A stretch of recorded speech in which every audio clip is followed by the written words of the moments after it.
Vamos agora para outra questãozinha. Vamos lá. Ó, o que ele botou aí, ó. Ele quer saber, o metanol tem ponto de ebulição 64,6 e o etanol 78. Por quê? Observe que todos os dois têm pontos de hidrogênio. Está aqui o oxigênio ligado ao hidrogênio, né? Nós vimos quando eu tenho o hidrogênio ligado ao flúor, ao oxigênio ou ao nitrogênio, é ponto de hidrogênio. Então, como eu tenho aqui a presença do hidrogênio, ó, o hidrogênio, ó, ligado ao oxigênio, eu sei que são ligações de hidrogênios, essas pontes de hidrogênio. Então, significa que essa molécula vai ter um ponto de ebulição alto. Realmente teve, 64,6. E aqui eu também tenho um ponto de hidrogênio e essa teve maior, 78. Mas observem que essa molécula aqui, ó, o etanol, é maior do que essa daqui. Então, devido à massa aqui dessa ser maior do que a outra, embora as duas tenham um ponto de hidrogênio, mas como essa aqui tem uma massa maior, a molécula é maior, então quanto maior a cadeia, maior será o ponto de ebulição. Por isso que foi aí, ó, para 78,4, ok? Então, no metanol, ó, eu tinha ponto de hidrogênio, deu 64. No etanol eu também tenho OH, tem um ponto de hidrogênio, mas foi maior, 78. Por quê? Porque a massa do etanol, a molécula do etanol, ela é maior. Então, se ela é maior, tem o ponto de ebulição maior, ok? Então, se no vestibulando, cair duas moléculas, né, como ele tem aí, o metanol, H3COH, qual é a ligação que vai ligar uma molécula de etanol a outra molécula de etanol? A gente já sabe que a ligação entre moléculas, por ele ter aqui, ó, o grupo OH, por ele ter ligações de hidrogênio ou pontos de hidrogênio, então aqui vão ser o que vai unir essa força que liga um a outro é chamada de ligações de hidrogênio, ok? E essa outra aqui também, o que vai ligar um etanol a outro etanol, também são pontos de hidrogênio. E por que todas as duas sendo de ponto de hidrogênio, porque essa tem mais ponto de ebulição maior? A questão está relacionada à massa. Então, olha para cá, para cá, para cá. Quando eu tenho moléculas, tá, que tem ponto de hidrogênio, tá, que elas se unem, é mais difícil, o ponto de ebulição dela é maior. Para separar, ela vai ter um ponto de ebulição maior. Agora, se eu tenho moléculas que todas têm ponto de hidrogênio, mas uma é maior do que a outra, então a que tem a cadeia maior é que vai demorar mais, o seu ponto de ebulição será maior, tá? Se o seu ponto de ebulição será maior, significa dizer, então, que essa molécula aí, em função da sua massa, ela demora mais tempo para passar para o estado gasoso. Pronto, o petróleo. O petróleo, nós sabemos que o petróleo não é uma substância, né? Nós temos uma aula aí no nosso vídeo, no nosso blog, vai aparecer aí, você pode procurar só sobre o petróleo. Mas repetindo, o petróleo ela é uma mistura. Se é uma mistura, o petróleo, significa dizer que ali tem várias substâncias dentro. Só que no petróleo, todas as moléculas são apolares. Por que todas as moléculas lá no petróleo são apolares? Nós vimos lá, são todas hidrocarbonetos, né? Tá certo? Aí nós temos ali hidrocarboneto de um, hidrocarboneto de outro, termina por simetria sendo moléculas apolares, tá certo? Termina tendo ali toda aquela configuração dos hidrocarbonetos que vocês aprenderam, o carbono, a simetria de um lado, do outro, mas tudo bem. Mas acontece o seguinte, ali eu vou aquecer o petróleo e a cada temperatura as moléculas que têm massa menor, quando chega na temperatura dela, ela vai embora, aí você separa aquela substância. Aí ela vai logo embora os gases, primeiro metano, né? Butano, tá certo? Propano, aí você vai aquecendo, aí depois separa do petróleo, aquece mais, chega no ponto de ebulição, sai a gasolina, tá? Aí sai outro composto. Então nós vamos ver um videozinho aí mostrando exatamente que através dessa propriedade que liga uma molécula a outra e através do ponto de ebulição, através da destilação fracionada, nós conseguimos separar os compostos que compõem a mistura chamada de petróleo. Dá uma olhadinha aí. Seja para ser usado como combustível ou como matéria-prima, o petróleo bruto, aquele que sai do poço, deve passar por uma separação de seus componentes que é feita numa refinaria. O principal processo da refinação é a destilação fracionada, que separa o petróleo em misturas mais simples, chamadas frações.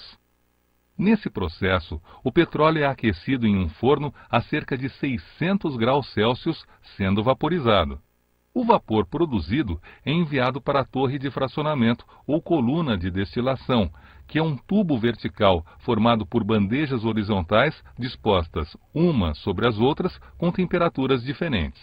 As temperaturas das bandejas inferiores são mais elevadas que as das bandejas superiores. Ao subirem pela coluna, os vapores do petróleo são resfriados. Quando uma fração desses vapores atinge uma bandeja com temperatura menor do que sua temperatura de ebulição, ocorre a condensação dos vapores e o líquido resultante é retirado da coluna. Os vapores restantes, que têm pontos de ebulição mais baixos que a temperatura da bandeja, borbulham no líquido e passam para a bandeja superior, onde o mesmo processo se repete e outra fração é condensada e retirada. Isso ocorre continuamente ao longo de toda a coluna. Acompanhe a indicação das frações, seus intervalos de ebulição e a composição química representada pelos números de átomos de carbono nas moléculas constituintes de cada fração. O óleo lubrificante, constituído por moléculas com mais de 17 átomos de carbono, é a fração menos volátil, fervendo a temperaturas superiores a 305 graus. O óleo diesel, com 13 a 17 átomos de carbono por molécula, é usado como combustível em caminhões e ferve numa faixa de temperatura mais baixa, entre 235 e 305 graus. Em seguida vem o querosene, que ferve entre 175 e 235 graus e possui 11 ou 12 átomos de carbono em suas moléculas. Ele é utilizado como combustível em aviões.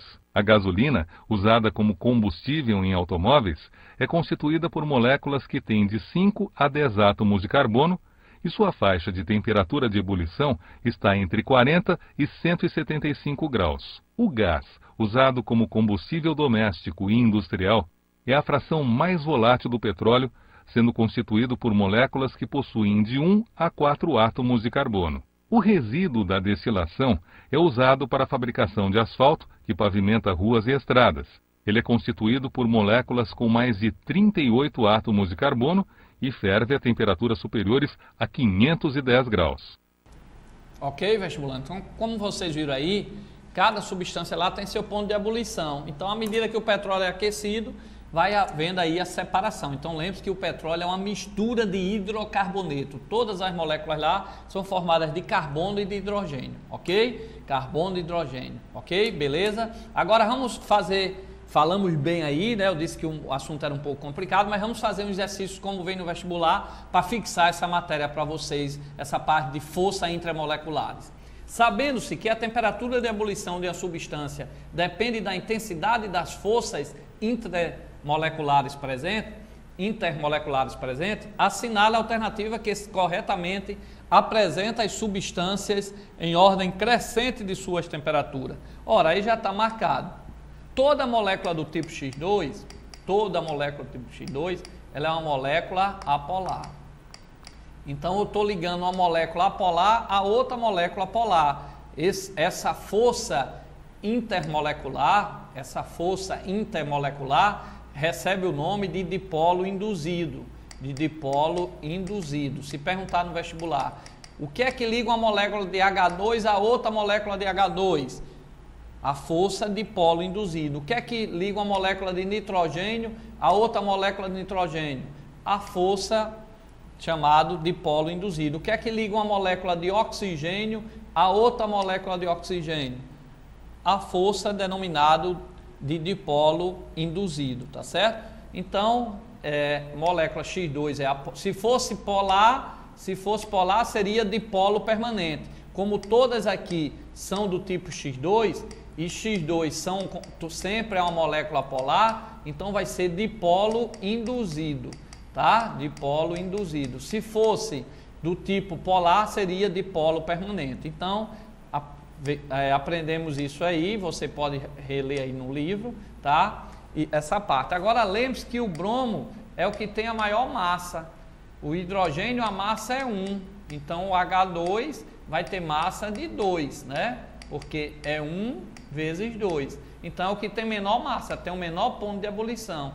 O nitrogênio é 14, o oxigênio tem a massa 16, é maior que o nitrogênio, tem ponto de ebulição maior. E o bromo é o que tem a maior massa de todo. Então, resposta letra A. Então, como todas as moléculas forças apolares e todas estão ligadas pelo mesmo tipo de força, de polo induzido, então o que vai determinar quem tem maior ponto de ebulição aí é exatamente a massa. Então, a molécula que tiver aí maior massa vai ter o maior ponto de ebulição. Então, como BR2 tem maior massa, vai ter o maior ponto de ebulição. E ele pediu em ordem crescente, então, letra A.